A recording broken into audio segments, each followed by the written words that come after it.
Bismillahirrahmanirrahim. Assalamualaikum warahmatullahi wabarakatuh. Alhamdulillahi rabbil alamin. Wal aqibatu li ahli taqwa wal yaqin. Wala udwana illa ala zalimin.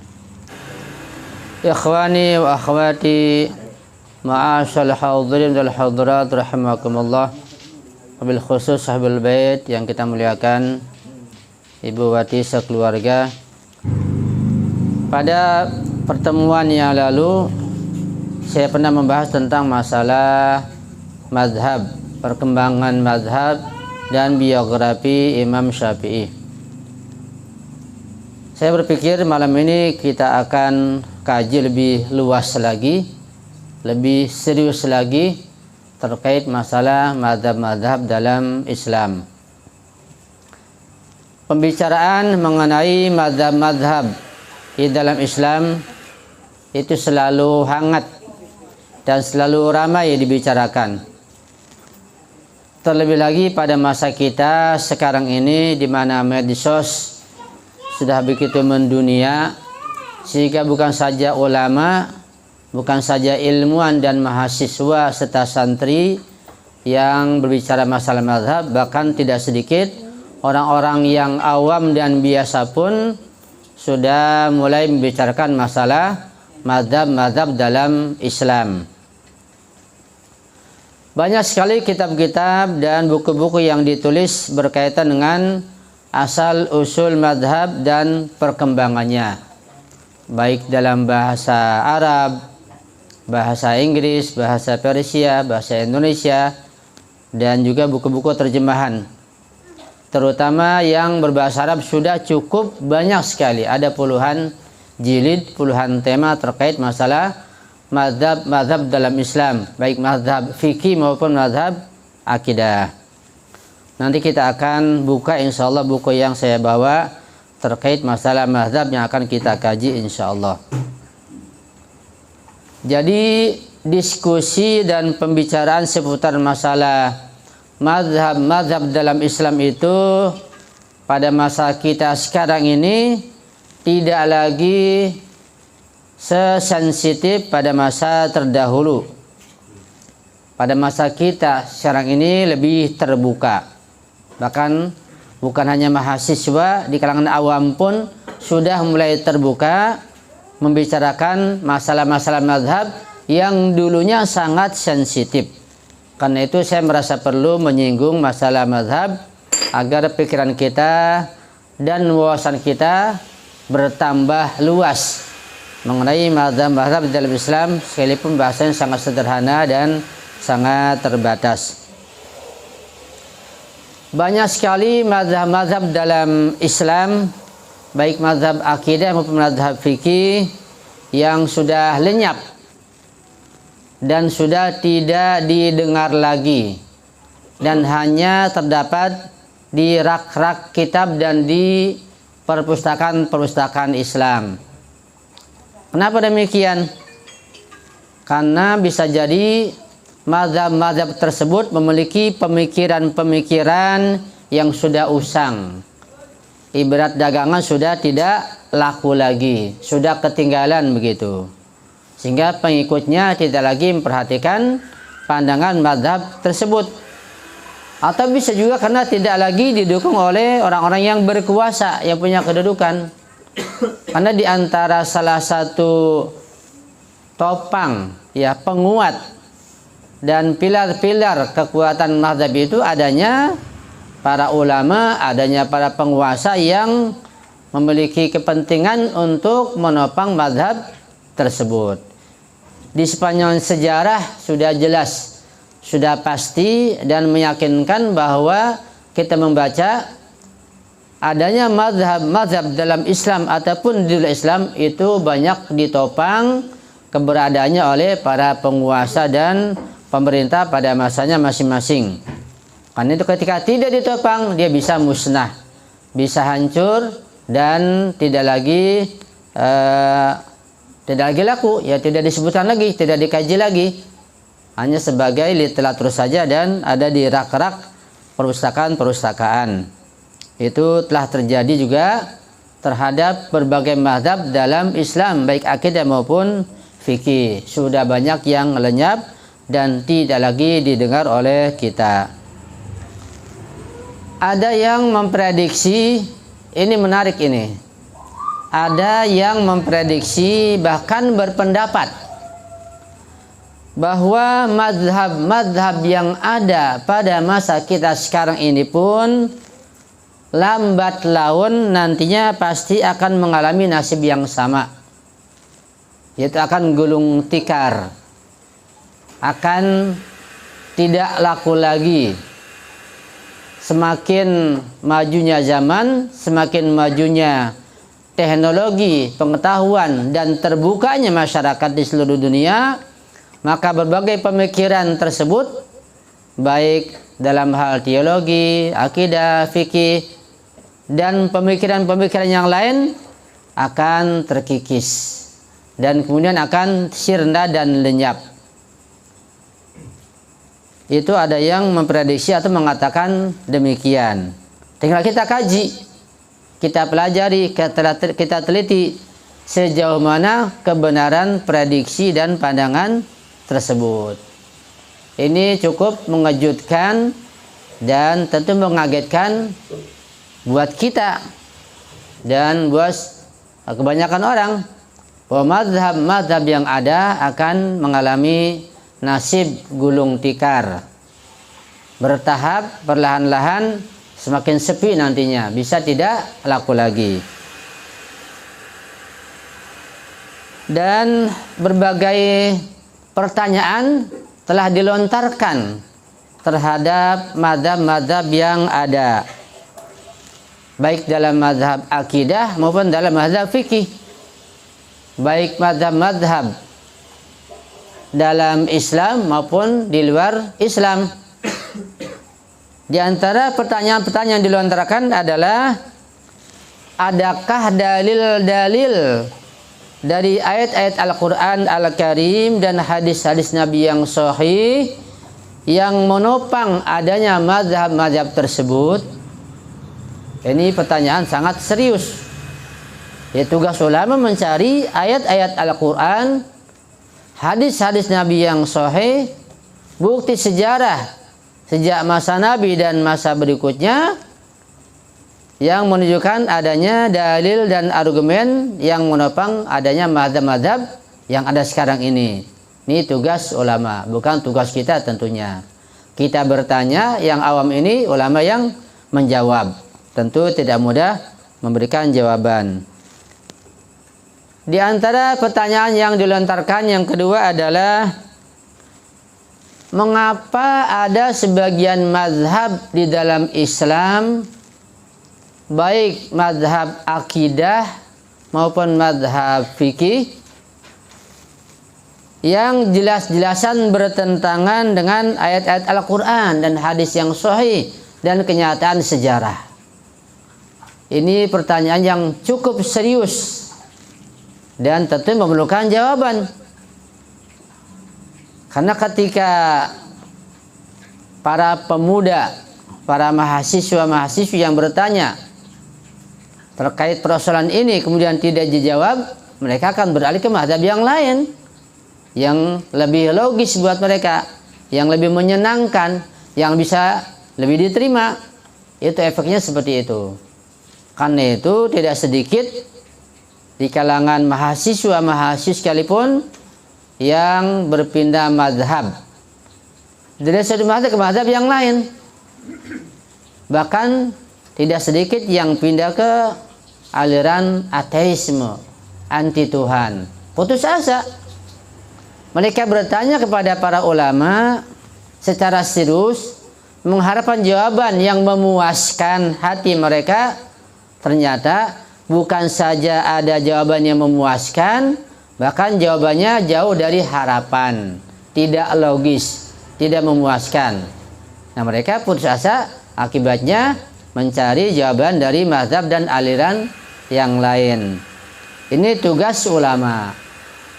Jadi betulkah ada pandangan-pandangan dalam mazhab akidah dan fikih yang bertentangan dengan Al-Quran yang sharih, yang jelas, dan hadis-hadis Nabi yang sahih dan realitas sejarah, ataukah tidak ada? Perlu dikaji. Nyatanya memang ada. Sangat jelas, bukan rahasia lagi. Ada pandangan-pandangan dan pendapat-pendapat dalam mazhab, dalam Islam yang terang-terangan dan jelas-jelasan bertentangan dengan nas Al-Quran yang qat'i, yang sharih, yang gamblang dan jelas, dan bertentangan dengan hadis-hadis Nabi yang sahih bahkan mutawatir, dan juga bertentangan dengan kenyataan sejarah dalam Islam. Itu pertanyaan yang kedua. Cukup serius memang. Pertanyaan yang ketiga, mengapa ulama masih saja ada yang mempertahankan pandangan-pandangan tersebut? Tambah serius lagi pertanyaannya. Ini ditujukan pada para ulama yang masih saja mempertahankan pandangan-pandangan yang dianggap salah dan menyimpang dari kenyataan Quran dan hadis tersebut. Ini kenapa dipertahankan? Kenapa tidak dijelaskan? Ini juga tugas ulama untuk menjawabnya, menjelaskannya kepada para mahasiswa, pada para santri, dan pada kita yang awam semuanya. Kemudian ada soal yang keempat yang dilontarkan. Mungkinkah umat Islam itu tidak bermadhab? Akhir-akhir ini kita dengar ada sebuah buku yang sudah launching, sudah diterbitkan. Saya ingat saya karya Dr. Haidar Bakir ya, tentang masalah mazhab. Itu buku perlu kita baca, perlu kita diskusikan. Serius rupanya itu. Dan sudah terbuka. Bukan lagi hal yang tabu atau sensitif, bahkan harus dibedah. Kalau kita melihat buku-buku bahasa Indonesia, ya kita sempit. Karena paling-paling ada terjemahan. Kita melihatnya sangat sedikit. Tapi kalau kita membuka cakrawala pikiran kita, kita lihat literatur bahasa Arab, sudah sangat banyak sekali kitab-kitab yang ditulis oleh para ulama, para ilmuwan dan cendekiawan tentang berbagai macam mazhab, perkembangannya, sejarahnya, asal-usulnya, pandangan-pandangannya yang kuat dan yang menyimpang, kritikan-kritikannya dilontarkan kepadanya, sampai ada pemikiran apakah kita masih perlu bermazhab atau tidak. Perlukah umat Islam yang pada masa sekarang ini sudah sangat maju masih perlu bermazhab yang sangat sempit itu? Sementara mazhab itu punya pemikiran, punya pendapat sudah berabad-abad yang lampau, yang pemikiran-pemikiran kontemporer sekarang sudah tidak ada lagi, nggak bisa disamakan, nggak bisa dikias. Itu bagaimana? Sehingga kalaupun dipaksakan dikias-kias, ya diadakan analogi dan persamaannya, semakin jauh nantinya, semakin tidak memuaskan. Itu kenyataan yang ada. Ini tantangan yang berat. Jadi keberagaman kita pada masa sekarang ini itu tidak main-main, sangat berat. Kalau kita tidak rajin belajar, bagaimana mungkin kita menghadapi pemikiran-pemikiran anak-anak kita nanti? Kita harus siapkan diri kita dengan banyak membaca, banyak mutola'ah, banyak memikirkan, merenung, banyak bertanya, dan banyak berdiskusi. Sehingga nanti kita akan menemukan jawaban yang memuaskan, kita sampai kepada anak kita dan anak didik kita, anak keturunan kita. Sehingga betul-betul keberagamaannya itu tidak taklid buta. Bukan apa katanya. Jadi bukan lagi karena orang tua saya muslim, maka saya pun muslim. Begitu. Sehingga pada akhirnya nanti karena orang tua saya, guru saya, kiai saya, ulama saya mengatakan Islam adalah agama yang hak, yang benar, maka saya pun sebagai anak keturunan mengatakan pasti Islam adalah hak dan benar. Semuanya salah. Apakah begitu? Ini sudah bukan zamannya lagi mengatakan seperti itu. Taklid buta namanya. Kita mengatakan sesuatu yang hak, yang benar, berdasarkan pandangan orang tua kita, guru kita, kiai kita, ulama kita, dan dosen-dosen kita misalnya. Tapi kitanya ini dan anak kita harus meneliti, harus mencari, harus membaca sehingga betul-betul mendapat jawaban yang memuaskan dan punya pandangan sendiri dari dalam lubuk hatinya. Itu tentu sangat tidak mudah, perlu perjuangan. Ini bagian daripada jihad kita dalam kehidupan di dunia ini. Nanti akan kita berikan gambaran insya Allah tentang apakah kita masih perlu bermadzhab atau tidak. Walaupun sekilas insya Allah. Ada soal yang lain, apakah para imam madhab tersebut baik dalam akidah maupun dalam fikih, apakah mereka itu betul-betul menganjurkan, apakah mereka itu betul-betul mengajak umat Islam untuk mengikuti mereka? Mana dalilnya, mana buktinya? Ya, apakah mereka mengajak betul-betul serius sehingga ketika tidak ikut mereka dianggap menyimpang, dianggap sesat, dianggap salah? Itu perlu kita buktikan. Ya, dalam ucapan-ucapan para ulama. Sudah saya sampaikan pandangan Imam Syafi'i pada kajian yang telah lalu, bahwa sebenarnya Imam Syafi'i tidak pernah mengajak umat Islam ini untuk mengikuti beliau. Ya, bahkan beliau mengatakan la yuqalladu ahadun duna Rasulillah. Tidak seorang pun berhak untuk ditaklidi dan diikuti selain Rasulullah. Artinya kalau ulama itu atau alim itu, ada mazhab itu berpegang teguh pada Al-Quran yang sahih, yang jelas, ya kita ikuti. Kalau tidak, hanya pendapatnya sendiri, perlu dipertimbangkan kembali. Nah, jadi singkatnya mengenai masalah bermadhab perlu atau tidak pada masa sekarang ini, sekilas bahwa umat Islam itu dari sisi pandangan fikih dan akidah, fikih terutamanya, ada terbagi dua golongan, muslimin yang awam dan muslimin yang ulama. Muslimin yang awam artinya bukan ulama, yang ulama artinya bukan awam. Dan muslimin yang awam seperti kita ini itu tentu jauh lebih banyak. Dan muslimin yang sampai ke tingkat ulama sangat sedikit. Ya. Jadi kaum muslimin terbagi pada dua golongan, muslimin yang awam dan muslimin yang sampai ke tingkat ulama. Dan muslimin yang sampai ke tingkat ulama pun dibagi dua lagi.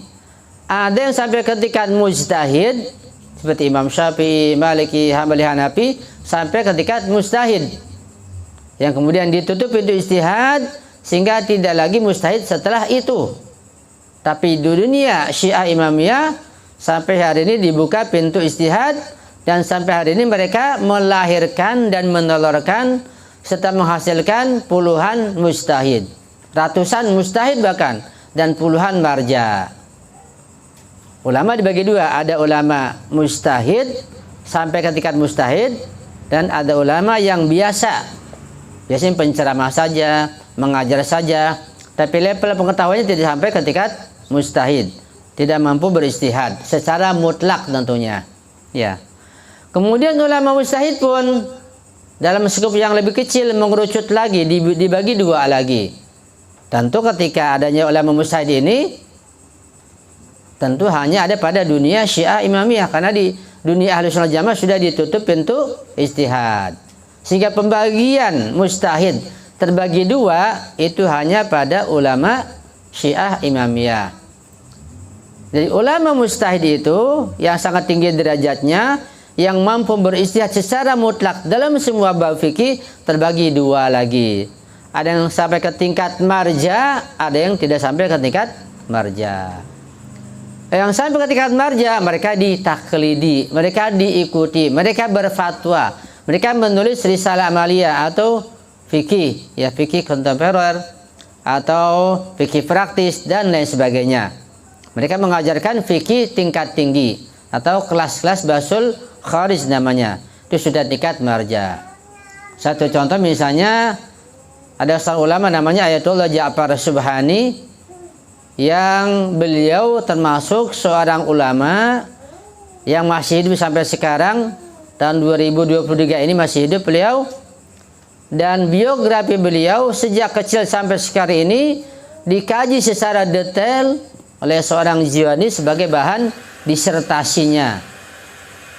Jadi ada mahasiswa di Israel yang disertasinya itu mengungkap dan membuka serta meneliti tentang seorang marja, Ayatullah Ja'far Subhani. Kabarnya beliau sampai ke tingkat mujtahid pada usia 40 tahun. Tapi beliau sampai ke tingkat marja di atas usia 60 tahun. Begitu beratnya menjadi marja. Jadi mujtahid itu belum tentu marja. Beliau jadi mujtahid usia 40 tahun, belajar dari kecil dan cerdas. Tapi jadi marja di atas 60 tahun. Ini Ayatullah Al-Imam Sayyid Khamenei misalnya. Beliau dikabarkan karena kecerdasannya mencapai peningkat mujtahid usia 25 tahun. Menjadi marja kapan? Di atas 60 tahun juga. Itu sudah dipaksa oleh ulama lain dan masyarakat. Jadi itulah dunia fikih, dunia ijtihad, dunia marja'iyah. Jadi kata mereka, bertaklid kepada seorang marja itu menjadi keharusan bagi orang awam. Sampai batas kapan? Nah, batasnya sampai munculnya dan hadirnya Imam Mahdi atau Imam Zaman, ajalallahu farajah syarif. Ketika Imam Mahdi nanti hadir, turunlah Nabi Isa, maka semua mazhab tutup pintu. Semua fatwa ulama dan marja tidak berlaku lagi. Yang ada semua mengikuti Imam Mahdi pada masa itu. Itulah masa penantian bagi seluruh umat manusia. Karena semua agama, baik di kalangan agama ahlul kitab maupun non ahlul kitab, meyakini akan datangnya Ratu Adil, yaitu Imam Zaman, Imam Mahdi, yang akan meratakan keadilan di seluruh dunia. Masyarakat dunia menjadi sejahtera, semuanya aman, semuanya nyaman, semuanya tenang, semuanya kaya sebelum terjadi hari kiamat. Dan itu semakin nampak tentunya, semakin kelihatan bagi yang meneliti. Nah, jadi singkatnya, sebagian mengatakan nanti pada masanya semua aliran, semua sekte, semua mazhab apapun akan sirna, kecuali pemikiran-pemikiran yang ada di dalam mazhab tersebut yang betul-betul berpegang pada Al-Quran Al-Karim yang sharih, yang jelas, dan berpegang kepada hadis-hadis yang sahih dan mutawatir. Adapun pandangan-pandangan yang tidak kuat, apalagi yang tidak logis, akan sirna, akan terkikis. Kullu man 'alaiha fan, semuanya bersifat fana. Ya, ketika manusianya fana, pemikirannya pun yang batil pasti bersifat fana juga, akan punah dan hancur pula. Ya. Wa qul ja'al haqq wa zahaqal batil innal batila kana zahuqa. Hak, kebenaran yang murni, yang betul-betul dari Allah sesuai dengan Al-Quran Al-Karim dan hadis-hadis mutawatir akan datang, akan muncul, akan mencuat, akan nampak sebagai matahari di siang hari. Dan yang batil, sekecil apapun yang batil, pandangan apapun yang batil, sekecil apapun pandangan itu akan zahiq, akan sirna, akan punah nantinya. Itu berapa poin mengenai pandangan mazhab. Ya. Ada dua buku yang pernah saya sampaikan ke antum terkait masalah mazhab.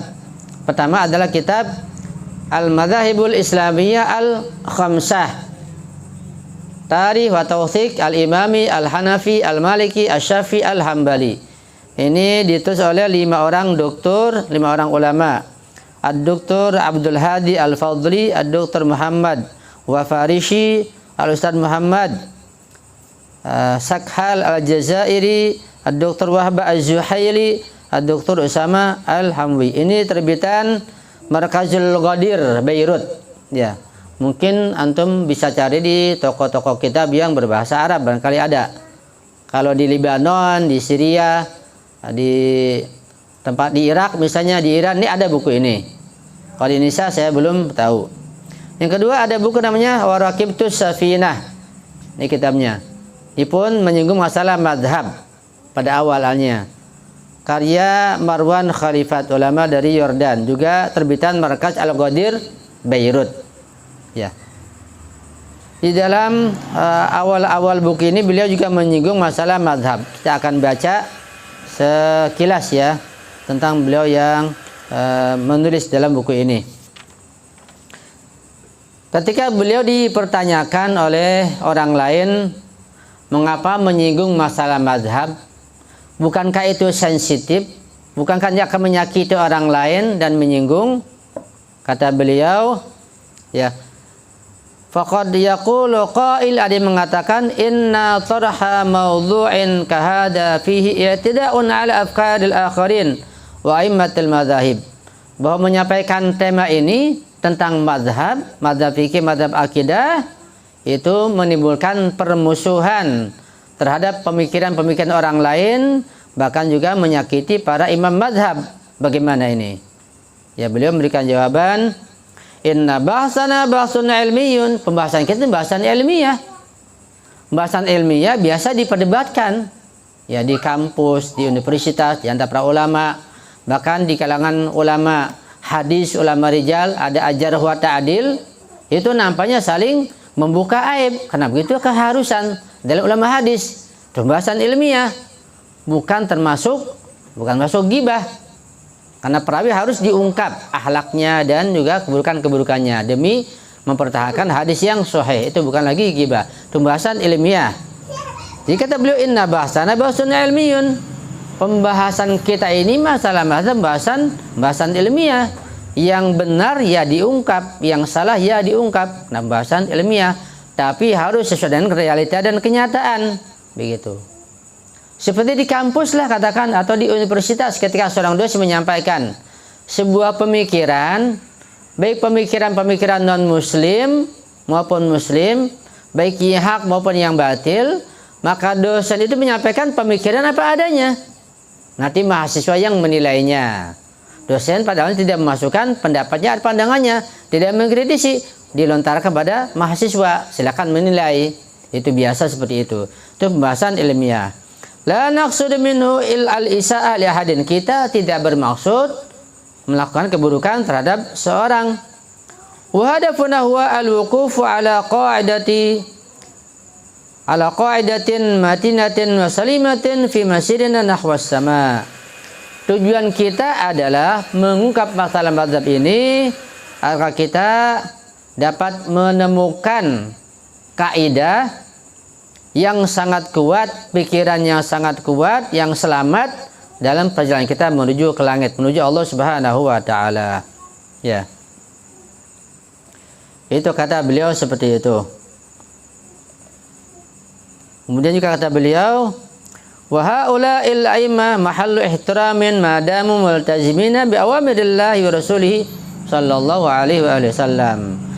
Para tokoh, para ulama, para imam mazhab itu mereka dihormati, mereka kita hormati selama mereka multazim, berpegang teguh pada Al-Qur'an dan kepada sunnah Rasulullah. Ya, kita hormati, kita terima pendapatnya. Ya. Kama annahum la yanfa'una wa yudafi'u 'anna fi dzalikal yaum. Juga sebagaimana nanti mereka itu ya tidak akan bermanfaat buat kita dan tidak mungkin bisa membela kita pada hari kiamat. Yauma yafirrul mar'u min akhihi wa ummihi wa abi. Pada hari itu, hari kiamat, tidak ada yang bisa menolong kita selain amal perbuatan kita, selain keyakinan kita. Bahkan para imam mazhab pun tidak akan menolong kita. Ya, pada hari kiamat yang akan terjadi. Semuanya lari dari saudaranya, dari ibunya, dari ayahnya. Fattiba'ul haqqi wahdahu huwallazi yanfa. Yang bermanfaat pada masa itu adalah mengikuti yang hak dan meninggalkan yang batil. Afama yahdi ilal haqqi haqqu ayyutaba. Apakah orang yang berhidayah kepada hak itu lebih utama untuk diikuti? Ini ada sambungannya. Amal la yahdi illa ayyuda. Fama lakum kaifa tahkumun. Itu ayat perlu dikaji secara jelas ya. Itu tentang masalah hidayah. Beliau kemudian menjelaskan bahwa pada masa sahabat dulu, ini kalau saya baca bahasa Arabnya panjang ya. Singkat saja bahwa pada masa sahabat, kaum muslimin di masa itu merujuk kepada Nabi dan turun wahyu. Selesai masalahnya. Tidak ada ikhtilaf yang berkepanjangan. Nabi masih ada, wahyu masih turun. Ya. Tetapi kemudian setelah Nabi tidak ada, nah di sini mulai timbul bencana besar. Nabi telah pergi, timbul ikhtilaf. Terbagi dua kaum muslimin. Ya. Ada golongan kanan, ada golongan kiri. Terpecah menjadi dua bagian. Kemudian semakin jauh dengan masa Rasulullah, semakin banyak perpecahan. Semakin banyak timbulnya mazhab-mazhab dalam Islam, dalam fikih, dalam akidah. Sampai pada masa-masa Bani Abbasiyah, menjamurlah mazhab itu sangat banyak dalam fikih dan dalam akidah. Nah, sehingga pada masa itu dibatasilah mazhab hanya 4 saja. Itu pun ada pertanyaan. Apakah pembatasan 4 mazhab ini dalam fikih, yaitu Hanafi, Maliki, Syafi'i, Hambali, itu kebijakan dan kesepakatan para ulama, hasil rapat mereka, hasil musyawarah mereka, ataukah itu kebijakan sebelah pihak dari pemerintah, atau bagaimana? Nah, kita sebetulnya meneliti dalam sejarah, tidak pernah terjadi adanya ulama semua berkumpul sepakat membatasi mazhab hanya 4 saja. Karena terbukti bahwasanya ada mazhab yang lain yang tidak diikutkan ke situ yang lebih kuat, begitu katanya. Ini terbukti bahwa adanya 4 mazhab ini, pembatasan ini bukan kesepakatan para ulama, tapi adanya campur tangan pemerintah yang membatasi 4 mazhab tersebut dan menutup pintu ijtihad. Itu perlu dikaji sejarahnya, ya. Itu kata beliau, dan banyak beliau menyampaikan terkait masalah mazhab di sini, ya. Beliau mengatakan setelah wafat Rasulullah dan pada masa-masa berikutnya sampai pada masa kita sekarang ini, kalau di masa Rasulullah mubayyin syariat, penjelas syariat adalah Rasulullah. Tapi kemudian man huwa hadzal mubayyin alladzi intakhabahu Allah taala? Siapakah yang sampai ketikatan mubayyin, penjelas Al-Qur'an yang ditunjuk oleh Allah? Itu dipertanyakan setelah masa Rasulullah. Hadza su'al huwallazi qassamal ummata ila firaqin adidatin. Pertanyaan inilah yang kemudian mengakibatkan umat Islam menjadi berfirqah, bermadzhab-madzhab yang banyak. Innallaha ta'ala lam yaqbal minal insani illa ayyatiya bil islam alladhi anzalahu ala rasulih. Kata beliau, sesungguhnya Allah Subhanahu wa taala itu tidak menerima dari manusia, dari kaum muslimin, dari kita, tentang keislaman kita, melainkan yang sesuai dengan yang Allah turunkan kepada Rasulnya. Yang tidak sesuai, ya jadi sampah nantinya, tidak diterima. Karena kata Allah di dalam surat Ali Imran ayat 85, wa may yabtaghi ghairal islami dinan fala yuqbala min wa huwa fil akhirati minal khasirin. Dan siapa yang mengikuti selain Islam, Islam yang hakiki, Islam Qur'ani, Islam hadis yang sahih, Islam hadis yang mutawatir, siapa yang ikut selain itu fala yuqbala min, tidak akan diterima. Di pemikiran-pemikiran dalam mazhab yang batil yang tidak sesuai dengan Al-Quran akan tertolak. Bahkan wa huwa fil akhirati minal khasirin. Orang-orang dan pemikiran-pemikiran, ide-ide, pandangan-pandangan yang menyimpang dari Al-Quran, dari hadis-hadis sahih dan mutawatir, wa huwa fil akhirati minal khasirin. Walakin aina najid hadzal Islam alladzi la yaqbalu Allahu ghairah? Di manakah kita bisa menemukan Islam yang Allah tidak menerima selainnya? Ya. Beliau mempertanyakan, Islam yang manakah yang betul-betul tidak diterima selainnya, selain Islam itu? Islam yang mana? Yang diakui oleh Allah. Ada ayat Al-Qur'annya, Islam madzhab ini yang diakui, yang lain tidak. Mana ayatnya? Mana hadis Nabi yang sahih dan mutawatir, yang hadis itu sebagai dalil, sebagai argumen bahwa hanya madzhab ini yang diterima oleh Rasulullah? Ada enggak? Tidak ada nyatanya. Itu dipertanyakan. Ahwa indal asy'ari wal madhhabil arba'ah? Apakah ada di Asy'ariyah dan madhhabil arba'ah? am huwa inda sabiq salafiyah, apakah ada di mazhab salafiyah, am huwa indal imamiyah, ataukah ada di mazhab imamiyah, yang mana? Jadi al-haq, kebenaran itu yang murni, yang kuat ada di mana? Apakah ada di mazhab ahli sunnah jamaah, ada di salafiyah, di wahabiyah, ataukah ada di syiah imamiyah? Am indal mu'tazilah, ataukah ada di mazhab mu'tazilah? Am indal maturidiyah, atau di mazhab maturidiyah? Wa hakadha yastamir at-tasa'ul hatta nasil ila akhirat 73 firqah. Demikianlah kita bertanya terus sampai kepada 73 golongan. Kita cari, kita tanya, ada di manakah Islam yang betul-betul masih murni.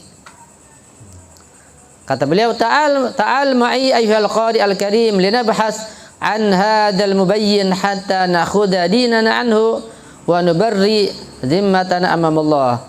Wahai pembaca, mari ikut bersamaku. Kita membahas, kita mencari penjelas, pensyarah, penerang dalam Islam ini. Siapa dia? Kita cari sampai ketemu. Ya, kita bebas dari tanggungan kita di hadapan Allah Subhanahu wa taala. Ta'ala nabhas 'anil utruhatil ilahiyyah allati takhlu minat sagharat wa syatahat. Mari kita mencari pandangan-pandangan ilahi yang selamat dari kesalahan-kesalahan dan penyimpangan-penyimpangan. Al-qa'imah 'alal jazmi wal yakin, yang betul-betul berdasarkan pandangan dalil argumen yang meyakinkan. La naqsa biha wala ziyadata wala taghyira, yang tidak ada pengurangan, tidak ada perubahan, ya. Betul-betul asli dan murni. Ta'al linanzur fi adillati kulli fariqin minal firaq al-atiyah. Mari kita mencari pandangan itu dari berbagai macam firqah yang ada pada masa kita sekarang ini. Hatta la nabqa kaulaika alladzina yaqulun, jika kita tidak menjadi seperti orang-orang inna dhunnu illa dhanna wa ma nahnu bimustaqinin. Surat Al-Jasiyah ayat 32. Jangan sampai kita seperti orang yang mengatakan kami hanya menduga-duga saja, kami hanya mengira-ngira saja, nggak yakin. Wa ma nahnu bimustaqinin, kita tidak yakin. Jadi beliau mengajak dalam kita beragama ini, baik fikih maupun akidah, harus yakin. Kalau tidak, buat apa? Kita akan terkikis nantinya. Tidak sekarang, di akhirat akan menjadi minal khasirin. Na'udzubillahi min dzalik. Ya. Nah, beliau juga kemudian membahas tentang adanya mazhab dalam Islam yang sudah terkikis dan yang masih ada. Yang masih bertahan, kata beliau, di antara mazhabnya mazhab Al-Asy'ariyah, dan mazhab yang 4 masih bertahan. Kemudian mazhab Salafiyah masih bertahan, dan mazhab Syiah masih bertahan. Beliau memfokuskan bahasan hanya pada 3 mazhab tersebut. Sedangkan yang lain kayak Mu'tazilah terkikis, apalagi namanya Murji'ah, Qadariyah, Mujassimah, macam-macam puluhan firqah itu sudah terkikis, tinggal namanya saja. Baiklah, kita sambung pada halaman berikutnya. Beliau mempertanyakan tentang apa dalil keharusan bermadhab. Ya, kenapa harus bertaklid kepada madhab yang ada sekarang ini? Kata beliau, yaqulu Syekhul Azhar Ar-Rahil, Syekh Al-Azhar yang telah meninggal, berkata, beliau tidak menyebutkan namanya, apakah siapa di sini, mungkin Muhammad Shaltut barangkali. Jadi tokoh atau ulama Al-Azhar, pimpinan Al-Azhar yang di masa dahulu, yang sangat terbuka.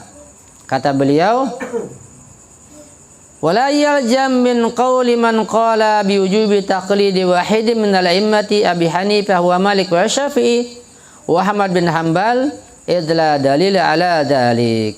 Jadi tidak perlu, tidak wajib mengikuti pandangan yang mewajibkan bertaklid kepada salah seorang imam mazhab yang 4, karena tidak ada dalilnya, begitu. Kata beliau, fal haqqu annahu la dalila mawjudun nastati'u al-i'timad 'alaihi fi dzalik. Yang hak adalah tidak ada argumen, tidak ada dalilnya yang bisa kita pegang kuat-kuat. Kita harus bertaklid kepada para imam mazhab tersebut. Fadal Qur'anu asyara ilaihi wal rasulu amruna bi'itba'ihim. Quran tidak mengisyaratkan, tidak menjelaskan, hadis pun Nabi tidak menjelaskan tentang keharusan kita ikut mereka. Bahkan kata beliau, al-a'immatu yanhauna an-nasa an taqlidihim. Para imam mazhab tersebut bahkan melarang umat Islam untuk bertaklid kepada mereka. Saya baca saja ya. Kata beliau pada halaman 27. Sabata an a'immatil madhahibil arba'ati annahum nahu an-nasa an taqlidihim. Dapat dibuktikan bahwa para imam madhab yang 4 tersebut, mereka itu melarang umat Islam untuk bertaklid atau mentaklidi mereka. Wa fi hadza akbaru dalilin ala wujubi tarki taqlidihim. Ini dalil yang cukup kuat untuk meninggalkan taklid kepada mereka. Ini pandangan beliau, pandangan penulis ini, ya. Jadi saya hanya membacakan saja, bukan pandangan saya pribadi. Ini pembahasan-pembahasan ilmiah. Dan buku ini sudah tersebar, dibaca oleh masyarakat di dunia. Ya, karena kita belum sampai kepada kita belum membaca. Ya sudah sampai, mereka sudah tahu duluan. Jadi bukan lagi sebagai suatu hal yang rahasia buku ini. Saya hanya membacakan dan menerjemahkan saja, bukan pandangan saya pribadi. Kaifa nuqalliduhum wa hum la yuriduna dzalik? Bagaimana mungkin kita bertaklid kepada mereka dan mereka tidak menginginkan kita bertaklid pada mereka? Ya. Wa ilaika ba'du aqwalihim. Inilah sebagian ungkapan mereka di bawah ini. Aqwalu Abi Hanifah. Ucapan Imam Abu Hanifah. Saya bacakan teksnya, saya tinggalkan referensinya atau masyadirnya. Literaturnya sangat banyak dan saya terjemahkan, ya. Atau saya ulas sedikit terjemahnya kalau sulit. Nanti penilaian dari antum semuanya. Pertama, kata Imam Abu Hanifah, la yahillu li ahadin ay ya'khudha biqaulina ma lam ya'rif min aina akhadnahu. Tidak halal, tidak berhak bagi siapapun mengambil ucapan kami, kata Imam Abu Hanifah, selama dia tidak tahu dari mana kami mengambil pandangan kami tersebut. Berikutnya, kata beliau dalam riwayat yang lain, la yambagi liman lam ya'rif dalili ayyufti bikalami. Tidak selayaknya bagi siapapun yang tidak mengetahui dalilku untuk berfatwa dengan ucapan dan pendapatku. Ya. Wa zada fi riwayatin, ada tambah lagi pada riwayat yang lain, fa innana basyarun naqulul qala wa narji'u anhu ghadan. Karena kami ini manusia biasa. Sekarang kami berbuat demikian, besok kami tinggalkan. Berubah begitu.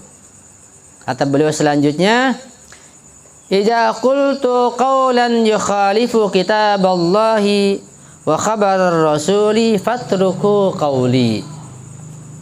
Apabila aku berkata, yakni berfatwa, yakni menyampaikan pandangan dan pendapat, ternyata pandanganku itu bertentangan dengan Al-Quran Al-Karim dan hadis Rasulullah, fatruku qawli, tinggalkan pendapatku itu. Ikutilah Al-Quran dan hadis Rasulullah. Kata beliau lagi, Imam Abu Hanifah, qauluna hadza ra'yun wa huwa ahsanu ma qaddarna alaihi. Pendapat kami ini ada, ya pendapat, ya fatwa kami ini sebagai pandangan, dan itu sesuatu yang sangat baik yang kami telah lakukan, kami telah capai. Faman ja'ana bi ahsanin min qaulina fa huwa aula biswabi minna. Kalau ada orang lain yang kemudian datang membawa pandangan dan fatwa lebih bagus lagi, lebih kuat lagi daripada kami, itu lebih utama untuk diikuti. Kata beliau lagi, qila li Abi Hanifah, ada yang berkata kepada Imam Abu Hanifah, ya Abu Hanifah, wahai Imam Abu Hanifah, hadzal ladzi tufti fihi huwal haq alladzi la syakka fihi. Apakah yang telah engkau fatwakan ini, pendapatmu yang telah kau sampaikan ini, apakah itu yang hak, tidak ada keraguan lagi sama sekali? Faqala, beliau menjawab, la adri, aku tidak tahu. La'allahul batil, mungkin saja itu batil pandanganku. Alladzi la syakka fihi, yang tidak ada keraguan lagi kebatilannya, malah berbalik. Wa qala Zufar, Zufar berkata, mungkin murid Imam Abu Hanifah, ya. Zufar seorang ulama yang biasa belajar pada Imam Abu Hanifah. Kata beliau, kata Zufar, kunna nakhtalifu. Jadi ikhtilaf di sini maknanya apa? Beda pendapat, bukan. Ikhtilaf di sini artinya mondar-mandir, sering datang. Jadi al-ikhtilaf maknanya bukan ikhtilaf berantem. Ikhtilaf ada ikhtilaf yang baik, ya, yaitu mondar-mandir dalam kebaikan. Kunna nakhtalifu, kami datang mondar-mandir ila Abi Hanifah, pada Imam Abu Hanifah. Wa ma'ana Abu Yusuf, dan kami pun datang bersama Abu Yusuf, seorang mujtahid juga. Wa Muhammad bin Al-Hasan, dan juga yang lain Muhammad bin Al-Hasan. Datang kepada Imam Abu Hanifah, 3 orang ini. Fakunna naktubu anhu, dan kami mencatat, menulis apa yang kami terima dari Imam Abu Hanifah. Faqala yawman li Abi Yusuf, pada suatu hari Imam Abu Hanifah berkata kepada Abu Yusuf, Waihak Ya'qub, namanya Ya'qub, celakalah engkau wahai Ya'qub, la taktub kullama tasma'uhu minni, jangan engkau catat semua yang engkau dengar dariku. Fa inni qad ara ra'yal yawma fa'atruhu ghadan, hari ini aku punya pendapat begini, besok aku tinggalkan, berubah pendapatku. Wa ara ra'ya ghadan fa'atrukuhu ba'da ghad, besok aku punya pendapat dan lagi, tapi kemudian besok lusa aku tinggalkan lagi. Jadi berubah-ubah. Seperti Imam Syafi'i ada al-qaulul qadim, ada al-qaulul jadid, berubah-ubah. Beliau mengatakan lagi Imam Abu Hanifah, idza shahhal hadis fa huwa madhhabi. Ini persis sama dengan ucapan Imam Syafi'i. Idza shahhal hadis, jika hadis itu sahih, fa huwa madhhabi, itulah madhabku. Itu berapa ucapan Imam Abu Hanifah. Sekarang kita lanjut pada ucapan Imam Malik bin Anas, mazhab Maliki. Pertama kata beliau, innama ana basyarun ukhti'u usib, aku ini manusia biasa yang bisa salah bisa benar, kata Imam Malik bin Anas. Fanzuru fi ra'yi, perhatikanlah, lihatlah, telitilah pendapatku itu. Fa kullu ma wafaqal kitaba wa sunnata fakhudhu bihi, jika pendapatku itu sesuai dengan Al-Quran yang sahih dan hadis Nabi yang sahih, maka ambillah. Wa kullu ma lam yuwafiqil kitaba wa sunnata fatrukuhu, pendapatku yang tidak sesuai dengan Al-Quran yang sahih dan hadis yang sahih, tinggalkan, jadikan buang ke tong sampah. Qala Ibnu Hazm berkata, fahada Malik yanha an taqlidi, itulah Imam Malik, dia mencegah dan melarang orang untuk bertaklid kepadanya. Wa kadzalika Abu Hanifah, juga Imam Abu Hanifah melarang orang bertaklid kepadanya. Wa kadzalika Syafi'i, juga Imam Syafi'i. Fala hal haqqu liman lam yaghsha nafsah wa lam taswi ilaihi ad-dhalalah, na'udzubillahi minha. Jadi hak itu berada pada orang yang betul-betul mencari, tidak menyimpang, tidak sampai dilalui oleh kesesatan. Asy-Syaukani berkata, wala yakhfa 'alaika inna hadza tasikhun minhu bil man'i min taqlidihi. Ucapan di atas itu, ucapan Imam Malik bin Anas adalah tidak ragu lagi, tidak tersembunyi lagi, sebagai ucapan yang jelas bahwa beliau melarang untuk ditaklidi. Berikutnya kata Imam Malik bin Anas, laisa li ahadin ba'dan nabi illa wa yu'khadhu min qawlihi wa yutraku illa nabi.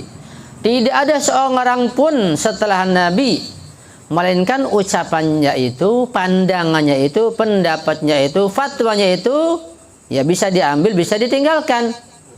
Illa nabi, kecuali pandangan Nabi, fatwa Nabi, perintah Nabi dan larangannya harus diambil ketika sahih tentunya. Selain Nabi ya dipertimbangkan dulu, disesuaikan dengan pandangan Nabi dan Al-Quran. Wa qala Malik, Imam Malik berkata, inna dhunnu illa dhunna wa ma nahnu bimustayqinin. Ini mengutip ayat, kami hanya berzon. Kan ijtihad dzanni sifatnya, ya. Dzanni dalam usul fikih ada makna tersendiri. Jadi ijtihad sifatnya dzanni, ya. Kami hanya berzon dalam usul fikih dan kami tidak sampai pada tingkat keyakinan. Keyakinan dengan mana usul fikih. At-Tabari menyebutkan dalam kitabnya Tahdzibul Asar dengan sanad dari Imam Malik berkata, qala Malik, Imam Malik berkata, qubida Rasulullah sallallahu alaihi wa alihi wasallam wa qad tamma hadzal amru wastakmala. Ketika Rasulullah diangkat oleh Allah, pindah ke alam baka, meninggal dunia, maka urusan syariat telah sempurna semuanya, telah lengkap. Kemudian fa innama yanbaghi an tattabi'a asar Rasulillah. Yang penting, yang selayaknya adalah kita mengikuti peninggalan-peninggalan Rasulullah. Wala tattabi' ar-ra'ya. Jangan ikuti pandangan selain Rasulullah. Ikuti ra'yu, pendapat yang tidak berdasar. Fa innahu mata tubi'a ar-ra'yu ja'a rajulun akhar aqwa fi ar-ra'yi minka fattaba'tahu. Karena jika engkau mengikuti ra'yu, ikuti pandangan, nanti datang orang lain ikuti pandangan yang kedua, akan menjadi berubah. Bisa jadi datang lebih kuat, ikut pandangan lebih kuat. Ya, engkau tinggalkan pandangan yang pertama. Fa anta kullama jaa rajulun 'alaika ittaba'tahu arhada la yatim. Karena setiap kali datang seorang bawa pandangan baru, engkau terima. Ya, berarti ini agama belum sempurna. Qalal Qur'nubi berkata, dakhaltu ala Malik fi maradhihi alladhi mata fihi. Aku menjumpai Imam Malik ketika beliau sakit, yang sakitnya itu menyebabkan beliau meninggal dunia. Fasallamtu alaihi, aku mengucapkan salam kepadanya. Fara'aituhu yabki, aku melihat beliau menangis. Imam Malik pada akhir hayatnya beliau menangis atas kesaksian Al-Qur'nubi. Faqultu, aku berkata, kata Qur'nubi, ya Abu Abdullah wa Abu Abdullah, kunyah Imam Malik, seperti juga kunyah Imam Syafi'i. Malladhi yubkika, kenapa engkau menangis? Apa sebabnya? Faqala li Imam Malik, berkata kepadaku, ya ibna Qur'nub, wa ma li la abki. Wahai anak Qur'nub, kenapa aku tidak menangis? Bagaimana mungkin aku tidak menangis? Wa man ahaqqu bil buka minni, siapa yang lebih berhak untuk menangis selainku? Lawuditu anni dhuribtu sautan wa qad kanat li as-sa'ah fima sabaqtu ilahi. Aku seandainya dipecut, ya, karena telah melakukan hal yang telah berlalu. Apa? Walaitani lam ufti birra'yi. Oh, seandainya aku tidak mengeluarkan fatwa dengan pandanganku sendiri. Beliau menyesal pada akhir hayatnya. Yaqul Ibnu Hazm berkata, fahada ruju'un minhu an kulli ma afta minhu bi ra'yin wa hadza sabata anhu. Ucapan beliau ini, Imam Malik, itu menunjukkan bahwa beliau rujuk kembali, meninggalkan fatwa-fatwanya yang berdasarkan ra'yunya, berdasarkan pemikirannya atau hasil ijtihadnya, bukan atas dasar Quran yang sahih dan hadis yang sunnah. Sebelum dia fatwakan berdasarkan ra'yunya, dia tinggalkan, ya. Wa hadza sabata anhu, ini telah menjadi ketetapan, dapat dibuktikan. Ruwiya anna Malikan afta fi talaqi al-ba'inah. Imam Malik pernah berfatwa tentang masalah tolak bain, tolak yang al-talaqul ladzi la raj'ata fihi, tolak yang tidak bisa rujuk lagi, ya, kecuali dengan cara tertentu. Annaha salasun, bahwa tolak bain itu 3 kali tolakan. Panadhara ila Ashub qad kataba, beliau melihat kepada Ashub, telah menulis tentang ucapan Imam Malik tersebut. Faqala, berkata Imam Malik kepada Ashub, umhuha, hapus yang kau catat itu, bahwa tolak bain 3 kali tolakan, hapus. Kata beliau, ana kullama qultu qawlan ja'altumuhu Qur'anan. Setiap aku mengeluarkan fatwa, engkau jadikan sebagai Quran, dicatat dan dipegang. Itu enggak benar. Ama yudrika, tidakkah engkau tahu, la'alli arji'u anha ghadan, tidakkah engkau tahu mungkin besok aku meninggalkan fatwa itu. Fa aqul, aku katakan, hiya wahidatun, bisa jadi itu tolaknya bukan 3 tapi tolak 1, gitu, ya. Itu terkait masalah bab tolak. Kemudian ucapan Imam Syafi'i, ya, yang sudah kita sampaikan pada kajian yang lalu, ya, kita tidak mengulang lagi. Singkatnya, beliau juga mengatakan banyak sekali, ada 12 ucapan, diantaranya la yuqallu ahadun duna Rasulillah, tidak seorang pun berhak untuk ditaklidi selain Rasulullah, begitu. Bahkan beliau mengatakan, masalul ladzi yatlubul ilma bila hujjatin kama salihat bilailin yahmilu hazmata hadbin wa fihi afa'a wa huwa la yadri. Orang yang mencari ilmu tanpa argumen, tanpa dalil, Seperti orang yang mencari kayu di tengah malam, diikat di bawah, enggak artinya dalam kayu ada ularnya. Dia nggak sadar, nggak diteliti lagi. Orang cari ilmu tanpa dalil, ya ada ular di dalamnya, bisa mencatoknya, ya, dan berbahaya. La hujjata fi qouli ahadin duna Rasulullah, tidak ada hujjah ucapan siapapun selain ucapan Rasulullah. Wa in kasur, walaupun banyak. Bahkan terakhir beliau mengatakan, Imam Syafi'i yang sudah Anda sampaikan, aku menulis dan mengarang kitab-kitabku ini dan aku telah bersungguh-sungguh bersusah payah, tapi tetap saja ada kesalahan-kesalahan dalam kitabku ini. Karena Allah berkata, walau kana min indi ghairillahi, sekiranya bukan dari selain Allah, lawajadu fihi ikhtilafan katsira, pasti kami mendapati adanya ikhtilaf, perbedaan yang sangat banyak. Itu ucapan Imam Syafi'i. Terakhir, ucapan Imam Ahmad bin Hambal, imam mazhab yang paling muda yang keempat. Kata beliau, la tuqallidni, janganlah bertaklid kepadaku.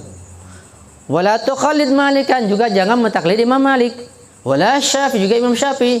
Kata Imam Ahmad bin Hambal. Wala Al-Auza'i, juga jangan bertaklid pada Imam Auza'i. Wala Thawri, juga pada Imam Thawri, jangan bertaklid padanya. Wa khudh min hasu akhudh, ambillah dari yang mereka ambil dari sumber yang mana, Al-Quran dan Sunnah Rasulullah, harus kita pelajari. Kata dia, ra'yul Auza'i wa ra'yu Malik wa ra'yu Sufyan kulluhu ra'yun. Pandangan Imam Auza'i, Imam Maliki, Sufyan Ats-Tsauri dan yang lainnya adalah pandangan biasa. Wa huwa indi sawa'un, semuanya sama di sisiku, kata Imam Abu Hanifah, Imam Ahmad bin Hambal. Wa innamal hujjatu fil athar, hujjah yang kuat adalah pada asar, Al-Quran dan hadis-hadis sahih Rasulullah. Unzuru fi amri dinikum fa inna taqlida li ghairil ma'sumi mazmumun. Telitilah dalam urusan agama kalian, karena taklid pada selain yang maksum itu mazmum, terhina, tercela. Wa fi aman lil basirah, taklid seperti itu adalah kebutaan bagi orang yang melek. Ya kalau buta mau nggak mau pakai tongkat ikut dituntun. Kalau buta, kalau melek masa bertaklid juga. Qala Abu Dawud berkata, qultu li Ahmad, aku berkata pada Imam Ahmad bin Hambal, Al-Auza'i attabi'u am Malikan, wahai Imam Ahmad bin Hambal, aku bertaklid pada Imam Auza'i atau Imam Malik, yang mana aku taklidi? Qala, Imam Ahmad berkata, la tuqallid dinaka ahadan min haula, jangan bertaklid pada siapapun di antara mereka. Ma ja'anin nabi faghudhu, yang datang dari Nabi itulah ambillah. Waqala Imam Ahmad, man min qillati fikir rajuli ay yuqallida dinahu ar-rijala, termasuk kerendahan, ya, sedikitnya fikih pemahaman seseorang itu, dia bertaklid dalam agamanya kepada pandangan orang lain, ya. Kemudian juga dia mengatakan, min diki ilmi rajuli ay yuqallida fi dini ar-rijal, termasuk sempitnya ilmu pengetahuan seseorang ketika beliau atau dia itu bertaklid dalam agamanya kepada orang lain. La tuqallid ar-rijala fa innahum la yaslamuna min al-khata', jangan bertaklid pada orang-orang itu karena mereka tidak selamat dari kesalahan.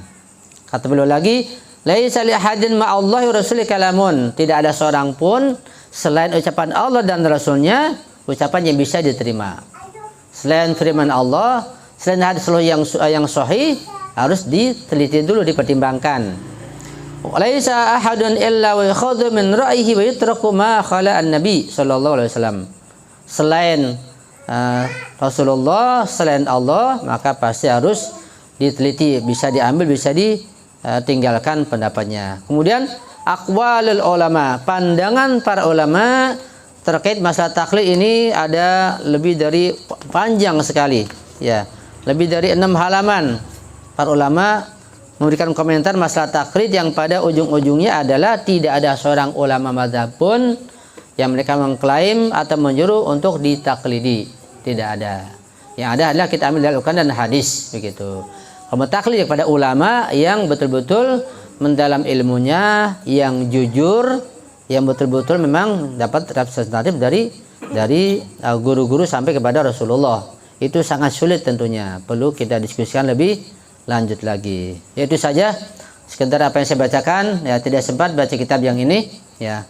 Jadi saya menukil saja, menerjemahkan tentang pandangan para ulama sekitar masalah mazhab yang sudah semakin terbuka pada masa kita sekarang ini. Sekian saja dan kita buka tanya jawab untuk berikutnya. Dan saya mohon maaf jika ada kurang kehilapan. Wassalamualaikum warahmatullahi wabarakatuh.